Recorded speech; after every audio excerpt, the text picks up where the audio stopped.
Here, let's call the meeting to order. I have my camera blocked because you really don't need to see me. Anyway, Merry Christmas, everyone. Let's call the meeting to order, and we have the agenda before us. Did anyone have anything in addition to what was posted as the agenda? If not, do I have a motion for approval in a second? I so Peterson move. motion. This is Prakash Matthew. I so move. We have a motion by Prakash. Is there a second, please? Peterson second. Thank you, Chad. Motion and second. Any discussion? If none, anyone opposed, just say no. Motion approved. Minutes from we have not met since April 22nd. The minutes were included as an attachment. Did everyone have an opportunity to review? And if there are no additions or corrections, motion for approval, please. This is Dave Pepcorn. I'll make the motion. Motion by Dave. Second. Prakash, approved. Thank you. Thank you, Prakash. Any discussion? If none, anyone opposed, please say no. Thank you. So we have an application from Craig Enclave. And who is presenting this morning? Good morning. This is Megan Elshaug from the Planning Department. Thank you, Megan. All right, and we should have a couple, at least one person on the line for this application if there are any questions. And if you can take a look here, up on the screen just shows an image of the location, which is in the Hawthorne neighborhood, specifically in kind of the Oak Grove area. So the Planning Department received a Renaissance Zone application from Craig Enclave OG LLC for a project located at 6 and 10 6th Avenue North, 505 and 509 Oak Street North. This is an application that is proposes solely residential with one floor of below-grade parking, first floor parking with walkout apartment units, more multifamily units on floors 2 through 4 for a total of 107 multifamily units, and the top floor is proposed to have 14 for-sale condo units. Your staff report shows how staff ranked this project. I will make one note that the location of this project, I'm just going to pull up a map here so you can see a little bit of context. This is the Oak Grove area here, and the project proposed is on this property. And the Planning Department has also received earlier this year an application for a Oak Grove historic overlay. This project is not within the bounds of the overlay, but just on the edge of the bounds. That item is scheduled to be heard at the December 28th City Commission meeting. This project did rank in at 65 points out of 90, with item 7 being not applicable. Just a quick note, or a couple of notes here, that the project ranking is a little bit lower than we typically see for Renaissance Zone projects, which are usually in the 90s. Staff finds that there's a few items that can factor into this, or for a reasoning of why. This is the first solely residential project that we have processed with the new metrics that were included in the Downtown in Focus, or I'm sorry, in the Renaissance Zone Development Plan update in 2019, which aimed to align more closely with the Downtown in Focus Plan. It should be noted that the downtown plan, or I'm sorry, the development plan, Renaissance Zone Development Plan, did slate this block as eligible or as an opportunity for clearance into redevelopment of housing. And it should be additionally noted that while this location is outside the bounds of the Downtown in Focus Plan, there was a future land use map that contemplated residential at this site. In addition, this project is located on a satellite block, which is not within the downtown, but on the periphery. And so we find a lot of the criteria in the development plan and for our applications that align with the Downtown in Focus Plan are very specific to really the downtown core and mixed use development. And so staff finds that although this project doesn't score as high as others, there's an explanation behind this. And staff believes that the project will benefit and is recommending approval. I'm going to flip through some images quick, just to show a little bit of the project and the floor plan. And I apologize that north is to the left. So you have 6th Avenue here on the left side. And I can jump back if there's any questions, or if the applicant wants to speak, we'll jump back to these slides to show you. So with that, staff is recommending approval, and I'd be happy to answer any questions anyone might have. Megan, my question was what I gathered from reading this is Deb. What is the feeling or thought of the residents of this area? Yep. So knowing that this is such a large multi-use, or I should say multi-family dwelling, along with all these single-family dwellings. Yes, thank you for that question, Chair. So this has come up and come to our office a number of times, including with the historic overlay. And that historic overlay or application of the Oak Grove Historic Overlay has been to the Historic Preservation Commission, the Planning Commission, and now has been noticed for the City Commission. So it's been noticed for all of those. And I'm the case planner on that application. And so we did receive a number of calls of inquiry. It did come up at both the Historic Preservation Commission meeting and Planning Commission meeting of whether this site could be included in that boundary, or if it was, or could it be. And staff has not been supportive of that because of the ongoing development plans for this location. Per requirements, this meeting is not publicly noticed. However, City Commission will be. So there will be a notice of hearing for that. So there will be ways for residents to get notified. So as far as the context, it does, you can see from this aerial image, to my knowledge, there isn't any other 4 to 5 floor apartment buildings in the area. However, it's located on the periphery. It's kind of on the edge, close to the river. So I'm not sure if that really answered your question exactly, but may provide some context as to what we've been hearing in our office.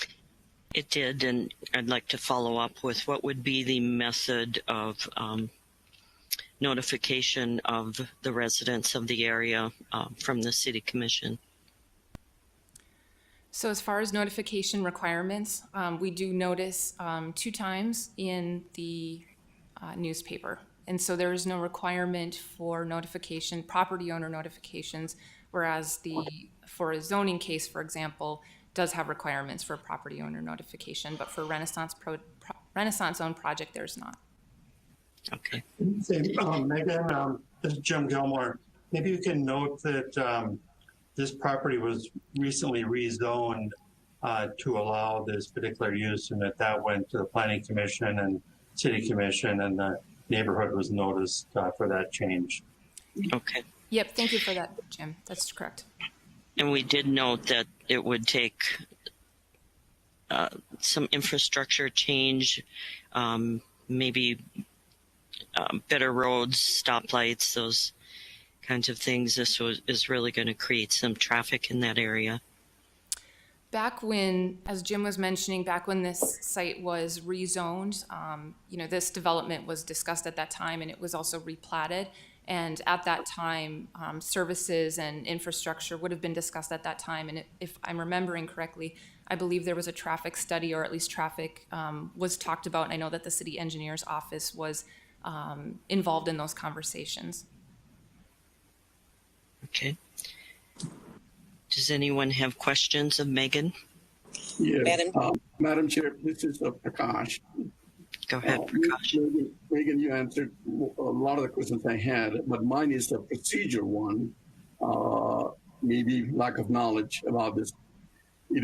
This proposal was originally brought to the Cass County Commission, then to the Fargo City later in November. And then my understanding is the City Commission granted a 15-year tax increment financing incentive. Plus, they also added on the flood protection money for the $620,000 permanent levy. So my question is, why is it brought before us? if that is already granted and it was already approved. That's one part of the question. The other one is, I think I know that he explained very well about why the score is lower than usually when we rate these type of projects. Is it a stretch to fit into the Renaissance authority? And does this really fit into our purview? And those are a two-part question. First is about procedurally, is it already approved? Why are we looking at this? Secondly, does it fit into our purview? Yeah, maybe I can answer that too. Their request was for both this Renaissance zone and tax increment financing. The tax increment financing went to our tax exempt review committee and then to the city commission, was approved. And so that provides a property tax exemption for up to 15 years. What the Renaissance zone application can provide in addition to that is a state income tax exemption for the developer, the apartment building operator, and the purchasers of the condos. So, you know, what you're really adding to the incentives today, and it's a key addition, is the state income tax exemption eligibility for the condo buyers, the operator of the apartment building, as well as the developer. So the property taxes is already really, completed. Is it a stretch? Is it a stretch to fit into our purview of the RZ zone?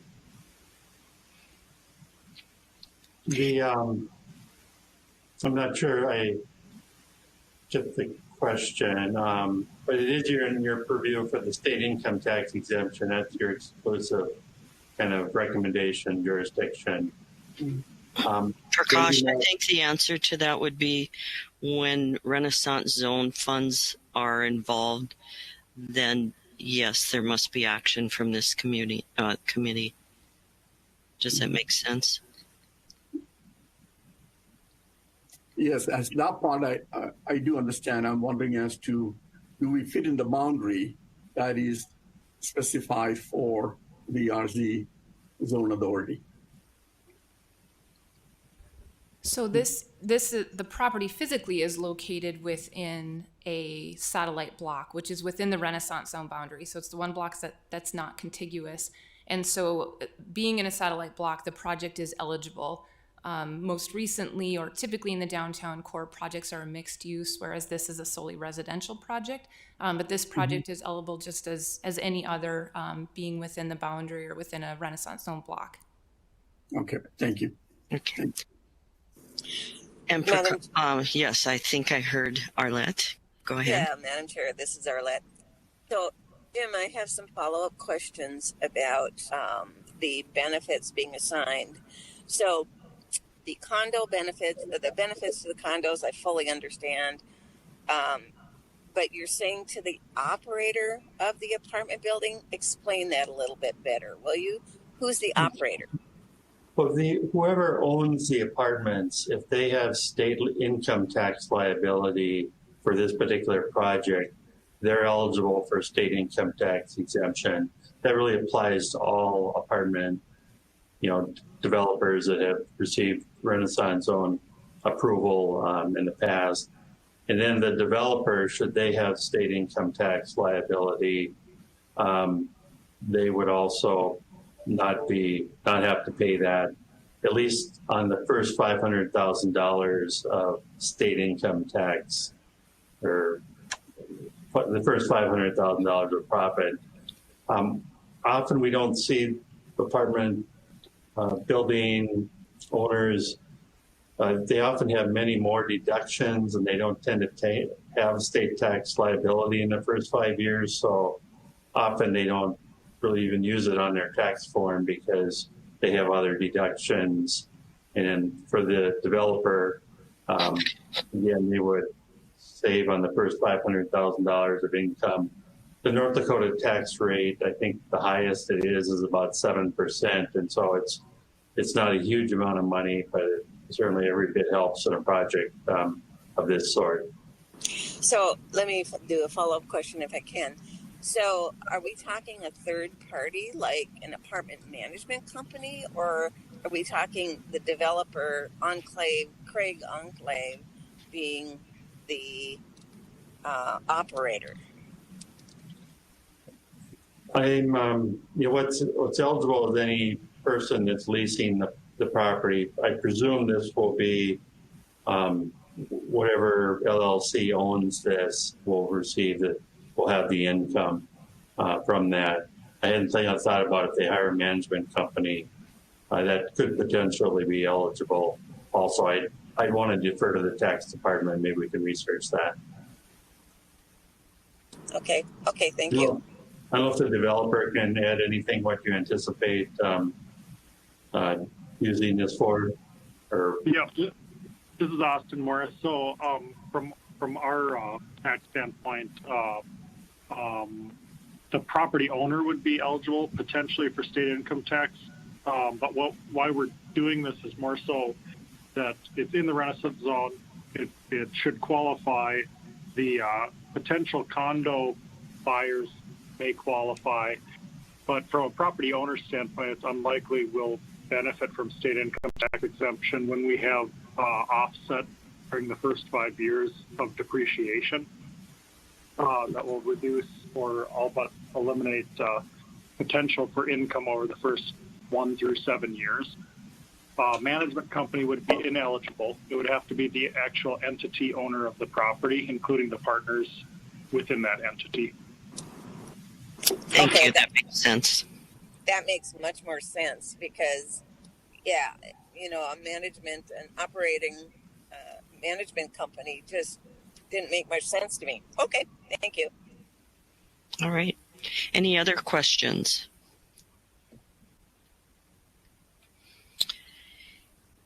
If none, are we ready for I would call for a motion for either acceptance or denial of the request?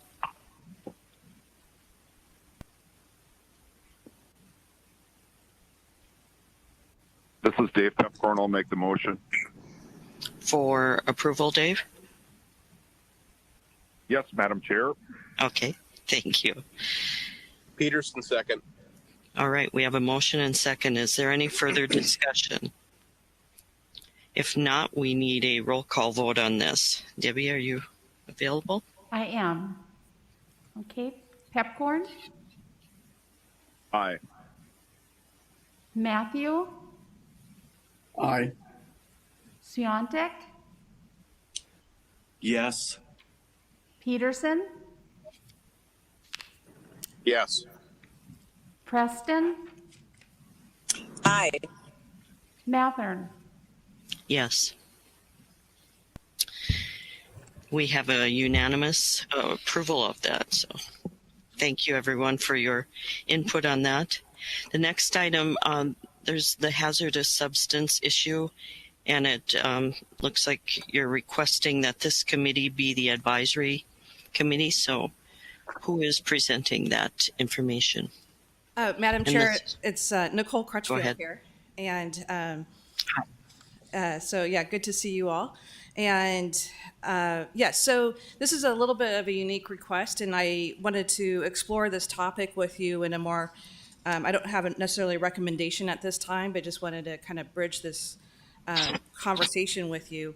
Back in 2016, the city of Fargo, with the assistance of Stantec, a engineering company, we pursued a grant through the EPA for basically it's for brownfield assessments. So what it does is inventory properties throughout, and in this particular sense, we set the boundary around the river. Think about it as a riverfront development plan, and through that we. What the grant does is allow us to assist property owners, and including the city of Fargo as a property owner, to investigate properties on the hazardous materials and what the cleanup might be. And it doesn't necessarily obligate the cleanup, it just provides that assistance, which any real estate transaction would require is some element of understanding of what's on the site. And with that grant application, the EPA does advocate for public involvement and public communication through this activity, and through that they recommend a Brownfield Advisory Committee, if you will. And it's pretty informal. It's not a mandate by the EPA or anything. But since the Renaissance Zone Authority was so involved in the Downtown in Focus plan, and excuse me, since the Downtown in Focus plan and the Renaissance Zone or the Renaissance Zone Authority have been part of that process, we thought it might make sense to include you as part of this discussion in lieu of setting up a brand new committee, if you will, that might meet not very often. And we're not entirely sure what the scope of work would include as part of a Brownfield Advisory Committee, but at this point in time, we would like to engage you in that discussion and continue this discussion throughout the next year as we explore this conversation. The Riverfront Brownfield assessment boundary, if you will, the goal of that was to implement Downtown in Focus. So if we think about properties like the Mid-America Steel site as an example, was particularly that, is to engage the community and the public process through exploring what the phase 1 and phase 2 means, what the rights land use is for that in relationship to public communication and the Downtown in Focus plan. So with that, I'd be glad to open any questions or explore this discussion with you further. My only question, Nicole, would be, do you have any idea of time frame? I know this is discussion only purpose, but No. in moving forward. I don't. At the most, it would be, through our regular Renaissance Zone meetings. Okay. We would probably bring topics of discussion or questions to you at those same meetings. Okay. Any questions from the group of what this would entail? Madam Chair, this is Chad Peterson. Go ahead, Chad. Mr. Crutchfield, I appreciate the input. No, I think everyone in this committee loves learning more about what's happening, but why wouldn't this be more prudent in planning rather than us? In terms of, let's see, you mean like the Planning Commission? Is that what you're meeting? Correct.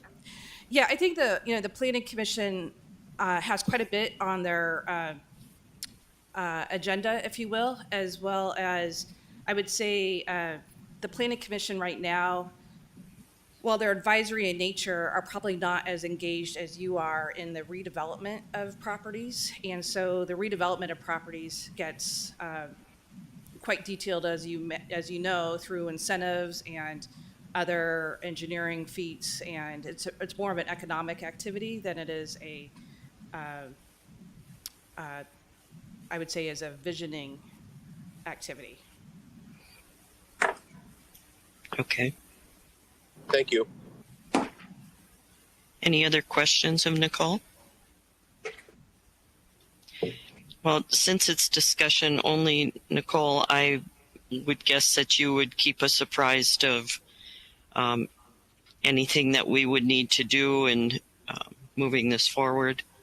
Yeah. Or were you hoping for just more input today? Well, I just wanted to make sure nobody was opposed to it. I should say it that way. And okay. And also maybe, excuse me, I forgot to bring a glass of water up here. Yeah, I just want to make sure you weren't opposed to the idea, or to make sure it makes sense. I do want to say one advantage of this is capitalizing on, again, the Renaissance Zone Authority, the many members. I know, Chair, you were involved with the Downtown in Focus planning process, and so this is very much in keeping with that scope of work. And so I would love to keep the Renaissance Zone Authority apprised of Downtown in Focus implementation. Okay. I have no issues with that. So if anyone else does, please make your wishes be known to Nicole. And, thank you. Yeah. Okay. All right. Sorry, I'm paging back on my little tablet here. On the agenda, I think we just had our calendar next. And if anyone has issues with those, I think only one changed because of holidays this past year. So our next meeting would be January 27, 2021. Is there anything else to come before the committee? If none, meeting is adjourned.